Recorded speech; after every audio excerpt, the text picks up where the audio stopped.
Hello guys, what's up? So I'm back again for another tutorial video. So in this video, I will gonna show you how you can change your password on Discord, so if you are interested then keep on watching. But before all that, if you are new to my channel consider to like and subscribe for more videos like this, and also, you can comment down below if you have something that you want me to make a tutorial about. So without further ado, let's start the tutorial.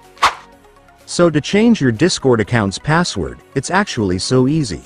So for the first step, I want you to tap your profile at the bottom right corner. And once you're on your profile, next, go to Settings. And here in Settings, you will now be able to see the account option, which is where you can change your account's password, so just go and tap it. So here in the account section is where you can manage your personal information such as your username and email, and this is also where you can change your account's password. So to do that, you just need to tap the password option right here. And then after that, you can now start changing your password. So right here, you just need to enter your current password to make Discord know that it is really you who's trying to make changes in your account.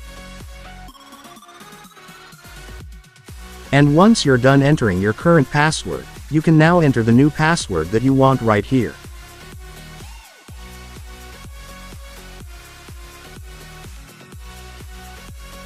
And once you're done entering your new password, you can now tap the Change Password button to completely change your password. And after that, it's done. Congratulations, your password will now be changed. And so that's just how you do it, guys. Now that you've watched this video, you can now do it yourself. So that concludes our tutorial video for today. I hope it helped you. Thanks for watching. Goodbye.